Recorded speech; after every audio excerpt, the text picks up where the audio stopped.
नमस्कार, खबरों का पंचनामा देख रहे हैं आप। मैं हूं आपके साथ पूजा। हम लेकर आए हैं देश और दुनिया की 5 बड़ी खबरें, जिसमें चर्चा के लिए मेरे साथ स्टूडियो में मौजूद हैं कैपिटल टीवी के editor in chief doctor Manish Kumar. Doctor साहब, बहुत बहुत स्वागत है आपका। धन्यवाद। सबसे पहले नजर हेडलाइंस पर। पीएम मोदी ने तेलंगाना को दी 7200 करोड़ रुपए की परियोजनाओं की सौगात। सिकंदराबाद के उज्जैनी महाकाली मंदिर में किए दर्शन। विपक्ष पर किया कड़ा प्रहार, कहा उनके लिए फैमिली फर्स्ट, मेरे लिए नेशन फर्स्ट। लोकसभा चुनाव से पहले गुजरात में कांग्रेस को बड़ा झटका। Senior MLA Arjun Modhwadia BJP में शामिल। 3 पूर्व विधायकों ने भी छोड़ा कांग्रेस का साथ। राहुल गांधी ने कहा, जय श्री राम बोलो और भूखे मर जाओ। डीएमके नेता ए राजा ने भी भगवान राम, हनुमान और भारत देश पर दिया विवादित बयान। महुआ मोइत्रा को डबल झटका। रिश्वतखोरी के आरोपों पर रोक की मांग वाली याचिका हाईकोर्ट ने की खारिज। तो वहीं फेमा केस में 11 मार्च को ईडी ने पूछताछ के लिए बुलाया। हाईकोर्ट के बाद ममता सरकार को सुप्रीम कोर्ट से भी बड़ा झटका। शेख मामले में तुरंत सुनवाई से इनकार। शाहजहां शेख अब सीबीआई की कस्टडी में। खबरों की शुरुआत में सबसे पहले बात पीएम मोदी के तेलंगाना दौरे की। पीएम मोदी ने आज तेलंगाना को 7200 करोड़ रुपए की परियोजनाओं की सौगात दी और कई विकास कार्यों का उद्घाटन किया। अपने तेलंगाना दौरे के दूसरे दिन पीएम मोदी आज सिकंदराबाद पहुंचे, जहां उन्होंने प्रसिद्ध उज्जैनी महाकाली मंदिर में पहुंचकर दर्शन पूजन किए। उसके बाद तेलंगाना के सगारेड्डी में विशाल रैली को संबोधित किया। इस मौके पर पीएम ने विपक्ष पर जमकर हमला बोला, परिवारवाद का फिर से जिक्र किया। पीएम ने कहा, वो कहते हैं फैमिली फर्स्ट, मोदी कहता है नेशन फर्स्ट। उनके लिए उनका परिवार ही सब कुछ है, मेरे लिए देश का हर परिवार सब कुछ है। पीएम मोदी जिस तरह से परिवारवाद पर बार बार हमला बोल रहे हैं, क्या चुनावी समर में ये बयान, ये मुद्दा बार बार देखने को मिलेगा? देखिए, जो शेर होता है जब अपने शिकार को वो पकड़ता है तो एक बार गर्दन पकड़ में आ गई तो फिर वो छोड़ता नहीं है।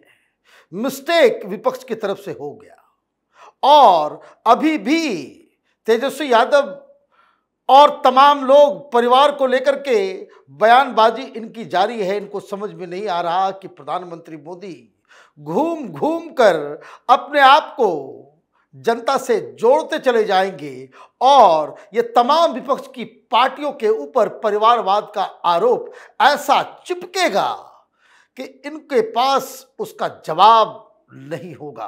अभी तो सिर्फ शुरुआत है। तेलंगाना में भी परिवारवाद के बारे में उन्होंने बातचीत की। आज वो उड़ीसा भी गए। उड़ीसा में जाजपुर के अंदर वहां पे क्या भाषण दिया प्रधानमंत्री मोदी ने।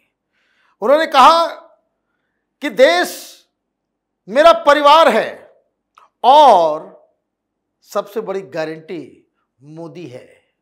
अब आप ये देखिए, परिवारवाद पे अटैक, विकास कार्यों को जिस तरीके से वो सौगात लेकर के हर जगह जा रहे हैं, वो साथ ही साथ जो सुविधाएं आपने दी हैं पिछले 10 सालों में, उसकी गिनती वो गिनवा रहे हैं।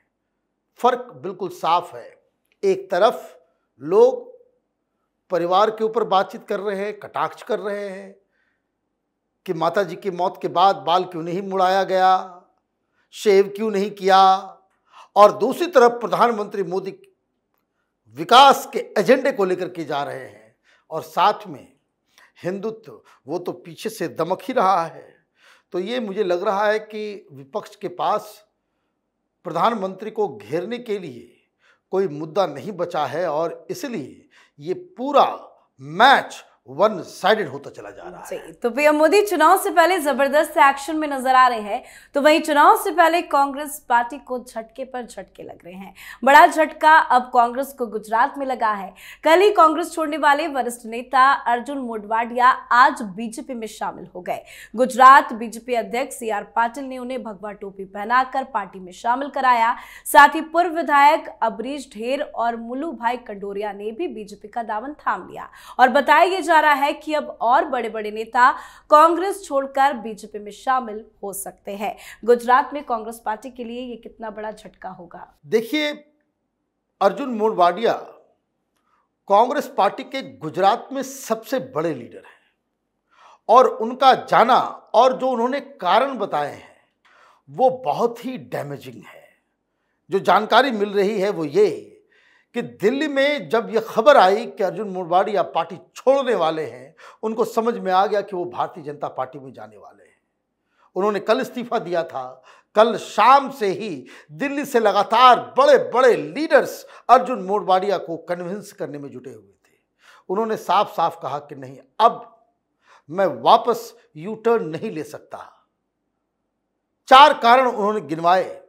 पहला कि कांग्रेस पार्टी ने यह तय कर लिया था कि सुप्रीम कोर्ट के फैसले के बाद वो अयोध्या में राम मंदिर को स्वीकार कर लेगी, लेकिन ऐसा नहीं हुआ। जब प्राण प्रतिष्ठा का कार्यक्रम हो रहा था तो बाकायदा एक रणनीति के तहत राहुल गांधी ने असम में तमाशा किया था ताकि प्राण प्रतिष्ठा के कार्यक्रम से लोगों का ध्यान हटके उस तमाशे पे जाए, लेकिन यह भी फेल हो गया। ये कह रहे हैं कि पूरा देश राममय है, भारत में एक राम मंदिर बने, ये जनमानस की आवाज है और कांग्रेस पार्टी इस आवाज को सुनना नहीं चाहती। ये तो पॉलिटिकल रीजन बताया उन्होंने ऑर्गेनाइजेशनल रीजंस भी बताए। उन्होंने कहा कि मुझसे बेहतर पूरे देश में घूम घूम कर कांग्रेस के लिए काम करने वाला कोई नहीं। सबसे ज्यादा मैंने मेहनत की है, 40 साल अपनी जिंदगी की हमने कांग्रेस पार्टी को दी, लेकिन अब यहां कोई सुनवाई नहीं है, कोई बात ही नहीं सुनता। कहां जाकर के आवाज उठाएं, क्या बताएं। और चौथा जो सबसे बड़ा रीजन है वो राहुल गांधी की कार्य पद्धति, जिस वजह से देश के अलग अलग राज्यों में कांग्रेस में टूट फूट हो रही है। तो ये सारी चीजें एक और इशारा कर रही है, कांग्रेस पार्टी आईसीयू में चली गई है। इस बार अगर कांग्रेस पार्टी 50 के अंदर रह जाती है तो यकीन मानिए अगले 20-25 साल तक कांग्रेस पार्टी रिवाइव नहीं कर पाएगी। जीवित तो रहेगी, बड़ी पार्टी के रूप में तो वो रहेगी, लेकिन भारतीय जनता पार्टी को हराने वाली पार्टी बनने में उनको फिर 25 साल लग जाएगा और उसके लिए राहुल गांधी को राजनीति से बाहर जाना होगा। जी, तो राम मंदिर पर कांग्रेस के स्टैंड से नाराज नेताओं ने कांग्रेस पार्टी का दामन छोड़ना शुरू कर दिया है, पर विपक्ष जो है अपने राम विरोधी बयानों से बाज नहीं आ रहा। एक बार फिर से राहुल गांधी ने बदजुबानी की है। राहुल गांधी ने कहा कि मोदी जी चाहते हैं आप मोबाइल देखो, जय श्री राम बोलो और भूखे मर जाओ। इसी के साथ उन्होंने जातिवाद पर भी बयान देते हुए कहा कि प्रधानमंत्री नरेंद्र मोदी जातिवाद को लेकर और धनवाद को बढ़ावा देते हुए आपस में लड़वा रहे हैं। तो वहीं डीएमके नेता इराजा तो हद ही पार कर चुके हैं। इराजा ने कहा भारत एक राष्ट्र है ही नहीं, भारत कभी एक राष्ट्र था ही नहीं, भारत एक राष्ट्र नहीं बल्कि एक उप महाद्वीप है। इतना ही नहीं, इराजा ने हनुमान जी की तुलना बंदर से कर दी है। इस तरह के बयान आए दिन आते हैं। क्या विपक्ष को अब तक समझ में नहीं आ रहा है किस तरह के बयान देना उनके लिए ही मुसीबत होने वाला है? ये आइसोलेटेड बयान नहीं है, भारत एक राष्ट्र नहीं है, ये राहुल गांधी भी कह चुके हैं। ये टुकड़े टुकड़े गैंग करता क्या है? यही तो वो कह रहा है कि India is not a nation, India is a nation of nationalities, there are different nations. इसलिए आवाज आती है, कश्मीर मांगे आज़ादी, बंगाल मांगे आज़ादी, तमिल मांगे आज़ादी, उड़ीसा मांगे आज़ादी। ये तो वामपंथियों का लाइन है। और ये हाफ दोगले वामपंथी, ये डीएमके वाले न ठीक से वामपंथी है न ठीक से द्रविडियन है, पता नहीं क्या किस तरह का कॉकटेल से ये विचारधारा पैदा हुई है। खैर, ये कोई नई बात नहीं कह रहे। प्रभु श्री राम के बारे में राहुल गांधी का ये तीसरा बयान है कि जय श्री राम करो और मर जाओ, भूखे मरोगे तुम लोग। ये फ्रस्ट्रेशन में जिस तरह का बयान उससे आता है। और ये क्यों हुआ? मतलब he has become a political buffoon. क्या हो रहा है? गुजर रहे थे लोग, मोदी मोदी का नारा लगा रहे थे। ये स्मार्ट बनने के लिए जो है मोहब्बत की दुकान आजकल नहीं चल रहा, पता नहीं क्यों, कि भाई मोदी मोदी कर रहे हो, हम जाकर के वीडियो बनाना है ना आजकल। कि वहां जाऊंगा, मैं सबसे बातचीत करूंगा, सब राहुल राहुल करने लग जाएंगे। और बोले देखो कितना घृणा को हमने जो है मोहब्बत से जीत लिया। लेकिन गए तो थे, लोगों ने आलू थमा दिया, कहा सर ये लीजिए आलू, इसको बनाइए सोना। तो नाराज हो गए, इस तरह का बयान दे दिया। लेकिन ए राजा, ये तो उद्दंडता का इसने सारी सीमाएं लांघ दी हैं। वो कह रहा है कि जो जय श्री राम कहते हैं वो इडियट्स हैं। ये इंडी गठबंधन की सबसे बड़ी पार्टी है, कांग्रेस के बाद डीएमके, और उसका एक नेता ये कह रहा है कि जय श्री राम बोलने वाले इडियट्स होते हैं।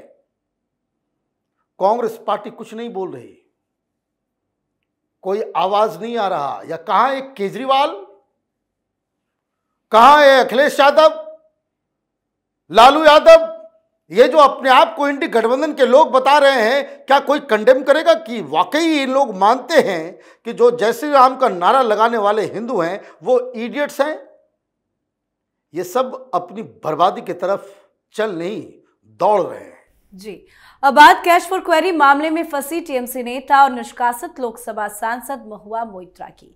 महुआ मोइत्रा को डबल झटका लगा है। महुआ मोइत्रा की तरफ से बीजेपी सांसद निशिकांत दुबे और वकील अनंत देहादरई के खिलाफ दायर याचिका को दिल्ली हाईकोर्ट ने खारिज कर दिया। महुआ मोइत्रा ने याचिका में अपमानजनक पोस्ट डालने से रोकने की मांग की थी, जिसे हाईकोर्ट ने खारिज किया है। साथ ही दूसरी तरफ ईडी ने नया समन जारी कर महुआ मोइत्रा को फेमा उल्लंघन मामले में पूछताछ के लिए 11 मार्च को बुलाया है। एक तरफ हाईकोर्ट का झटका, ईडी ने भी बुला लिया। इस बार पेशी के लिए जाएंगे या नहीं? देखिए, मैं बार बार इस चीज को कहता हूं, डिवाइन जस्टिस इस देश में बहुत जल्दी सर्व होता है। ये कहते हैं ना भाई, सड़ मुराते ओले गिरे। महुआ मोइत्रा जरूरत से ज्यादा चालाक चतुर बनने की कोशिश कर रही थी, चारों तरफ से घिर गई है। चुनाव से पहले ये जेल भी जा सकती है, ऐसे सर्कमस्टांसेस बन रहे हैं। 2 दिन पहले सुप्रीम कोर्ट का एक फैसला आया जिसमें कैश फॉर वोट जो है कि घूस लेकर के सांसद जो है कोई सवाल पूछते हैं या फिर कुछ करते हैं, वो उसमें कोई इम्यूनिटी नहीं मिलेगी सांसद होने के कारण। आपके ऊपर नॉर्मल केस चलेगा घूसखोरी का, तो इसमें तो सीधे सीधे महुआ मोइत्रा फंसेगी। अभी ताजा मामला उसी का है। दूसरी तरफ ये गई थी हाई कोर्ट ये कहने के लिए कि डिफेमेशन केस, मुझे बदनाम किया जा रहा है। भाई कौन बदनाम कर रहा है? तो देहादरी और निशिकांत दुबे ने उसके ही इंटरव्यू को, उसके ही बयान को पार्लियामेंट कमेटी के द्वारा जो रिपोर्ट तैयार की गई थी उसको, और देहादरी ने जो एफिडेविट दिया उसको कोर्ट के सामने रख दिया गया। तो डिफेमेशन केस कब होता है? कि जब झूठ झूठ कोई आपके ऊपर आरोप लगाए। ये तो तुम ही कह रही हो कि हमने बैग लिए, हमने ये लिया, हमने वो लिया, तुम खुद ही मान रही हो, तो वो तो चलेगा नहीं। कितना अहंकार से भरी हुई थी ये। घर गया, सांसदी गई, अब ममता बनर्जी टिकट देगी, ये जोखिम उठाएगी, ये तो पता नहीं। अभी तक तो ममता बनर्जी ब्रेव फेस रखी हुई है, लेकिन जैसे ही ये ईडी वीडी के चक्कर में जाएगी तो इसका टिकट भी कटेगा। कारण ऑलरेडी ममता बनर्जी बदनाम हो चुकी है। बंगाल के अंदर में बड़े बड़े लोग जो है वो जेल के अंदर हैं। एक और कलंक, एक और दाग टीएमसी उसको बर्दाश्त कर पाएगी, इस पे तो सवाल है। लेकिन महुआ मोइत्रा की सारी अकड़ निशिकांत दुबे ने कायदे से निकाली है। जी, आज की आखिरी खबर में बात संदेशखाली मुद्दे पर ममता बनर्जी को लगे बड़े झटके की। संदेशखाली मामले पर बंगाल की ममता सरकार को हाईकोर्ट से बड़ा झटका लगा है। कलकत्ता हाईकोर्ट ने ईडी टीम पर हमले की जांच सीबीआई को सौंपने के आदेश दिए हैं। साथ ही कोर्ट ने ममता सरकार को आदेश दिया कि वो मामले में आरोपी शाहजहां शेख को सीबीआई की हिरासत में सौंप दे। सीबीआई अब शाहजहां शेख से पूछताछ करेगी।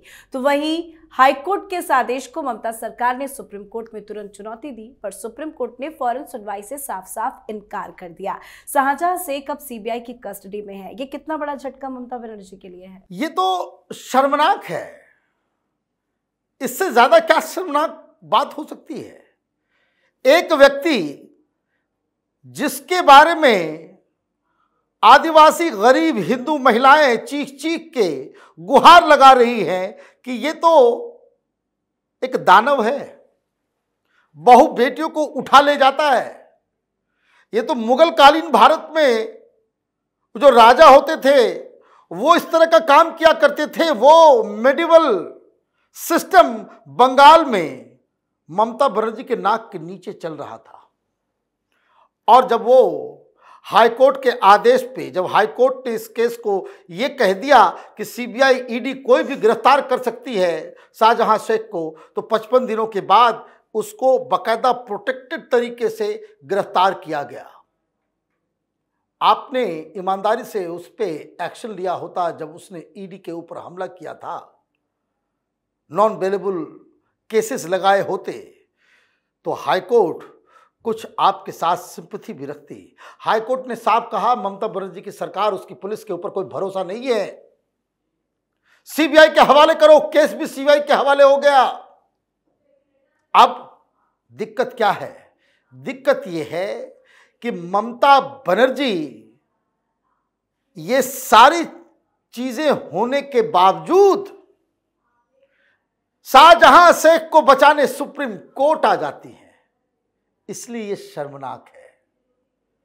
और कल इसको सजा सुनाई जाएगी तो क्या ये कहा नहीं जाएगा कि ममता बनर्जी अपनी पावर, अपनी सरकार, अपनी सत्ता का इस्तेमाल इस तरह के दानव राक्षसों को बचाने के लिए कर रही थी?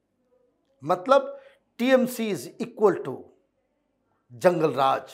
बिल्कुल सर, बहुत बहुत धन्यवाद समझाने के लिए। धन्यवाद। खबरों का पंचनामा में आज के लिए फिलहाल इतना ही। देश विदेश की बाकी खबरों और उनके सटीक एनालिसिस के लिए देखते रहिए कैपिटल टीवी। हमें लाइक कीजिए, शेयर कीजिए और कैपिटल टीवी को सब्सक्राइब कीजिए। नमस्कार।